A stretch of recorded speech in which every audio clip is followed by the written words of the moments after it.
नमस्कार दोस्तों, मैं आपका दोस्त डीएन एक बार वापस आपके साथ। कैसा जा रहा है आपका दिन? एक बार सब साथ में बोलेंगे, हर हर महादेव, ओम नमः शिवाय, शिव शंभो, जय माता। दोस्तों, आज मैं बात करने वाला हूँ कि मन के विचारों को कैसे काबू में करें। हमने बहुत प्रयास किया, सबने बहुत प्रयास किया होगा कि मन के विचार को कैसे करें। बहुत मेडिटेशन होते हैं, ठीक है। सिंपल उपाय बताता हूँ, शायद आपके काम आ जाए। मैंने आजमाया, मेरे काम आया, कुछ दोस्तों को भी बताया, उनके काम आया, तो आपके समक्ष हूँ, आपको बताने जा रहा हूँ। प्लीज़ ध्यान से सुनिएगा। एक छोटी सी कहानी है ओके, कि जो भिक्षु होते हैं, राइट, वो किसी आश्रम में जाते हैं गुरु के पास। ओके, तो गुरु उनको सारी सिद्धियाँ देते हैं, ध्यान का बताते हैं और बोलते हैं कि जाओ भिक्षा मांगने को जाओ। तो वहाँ पे एक जमींदार का लड़का भी भिक्षुक बनने को गया था। उनके गुरु ने बोला कि फलाने घर से तुम भिक्षा मांग कर आओ। वो गया वहाँ भिक्षा मांगने के लिए। भिक्षा मांगने को गया तो उसके मन में ख्याल आया कि यार काश अच्छा भोजन मिल जाता। तो जिस स्त्री से वो भिक्षा ले रहा था, उस स्त्री ने बोला कि महाराज आप भोजन करके जाएं। उसने जैसा सोचा था मन का भोजन उसको वैसा मिल गया जैसा वो खाता था दिन का खाना। फिर सोचा यहाँ आराम कर लेने को मिल जाता तो कितना अच्छा होता है, और अपना घर होता आराम कर लेते। उस महिला ने उसको बोला कि आप प्लीज़ आराम कर लीजिए। फिर आराम करते करते बोला कल तक ऐसा कुछ हमारा अपना था, आज हमारा अपना कुछ भी नहीं है, देखो दूसरे के घर में आराम कर रहा हूँ। उस महिला ने उसको बाहर से बोला, आगंतुक, सब तो आपका ही है, क्या अपना क्या पड़ा, सब आपका ही है। वो वहाँ से अपने गुरु के पास गया। गुरु ने उसको पूछा कि भाई कैसा रहा? बोला गुरुजी मैं भिक्षा मांगने तो जाऊंगा कल से, लेकिन मैं उस दरवाजे पे नहीं जाऊंगा। बोला क्यों? नहीं मैं नहीं जा सकता हूँ। बोला कि नहीं क्यों, तुम बताओ। तो उसने बताई सारी बातें, ऐसा ऐसा हुआ। फिर भी बोले ठीक है, फिर भी तुम जाओ। वो शिष्य बोला कि सर मैं नहीं जा सकता हूँ गुरुजी, मैं नहीं जा सकता हूँ। बोला नहीं तुम्हें बताना पड़ेगा कि तुम क्यों नहीं जा सकते हो। तो उसने गुरु को बताया कि मुझे उस स्त्री को देख के अपने अंदर काम की इच्छा, मतलब सेक्सुअल फीलिंग्स भी डेवलप हुई, इसके लिए मैं नहीं जा सकता हूँ।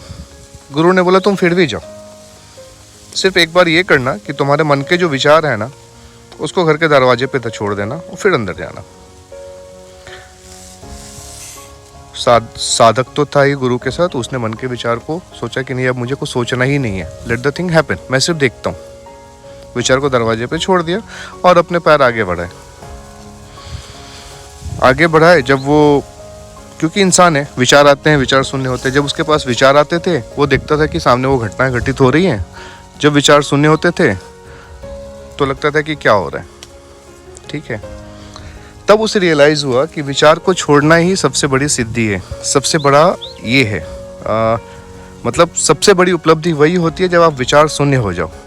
इस बार जब वो वहाँ पे था, उसकी बहुत सी इच्छाएं जगी, ना भोजन की इच्छा जगी, ना उसको आराम करने की इच्छा जगी, ना उसके अंदर कुछ बुरे भाव आए।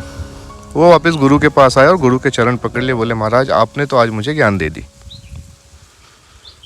ओके, तो अपना विचार भी वही है। हमें करना क्या है सर, कि हमें बस बैठ जाना है शांति से कहीं भी, और फैन को 1 पे चला देना है, सबसे मिनिमम पे फैन को चला देना है, नजरें उठा के पंखे को देखनी है। और वो जैसा गोल गोल घूम रहा है ना, दिमाग में विचारों को घूमने देने का। आप बस बैठो कि पंखा नहीं, आपके विचार घूम रहे हैं गोल गोल।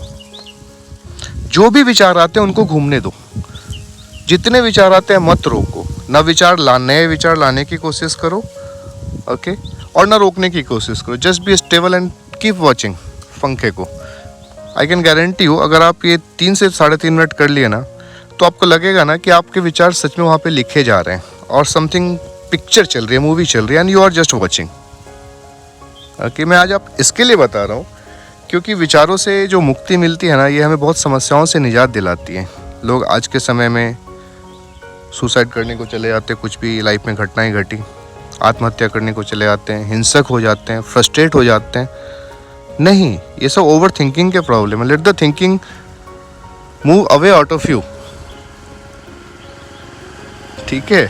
जब भी किसी बड़ी समस्या में लड़ रहा हो ना सर, जब भी किसी बड़ी समस्या में और लगे आपको कुछ गलत निर्णय लेने जा रहा हो ना, प्लीज़ 2-4 मिनट एक्सरसाइज करके देखो, फिर आपको लगेगा let the thing happen. Simple से एग्जाम्पल देता हूँ सर।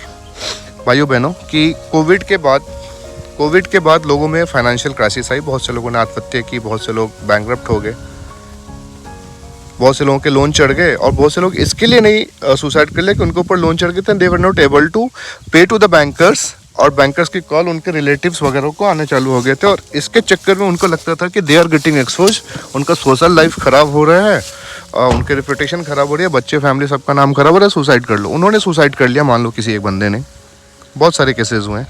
उसे क्या मिला, वो तो मुक्ति पा लिया, पर छोड़ के गया कितनी परेशानियाँ।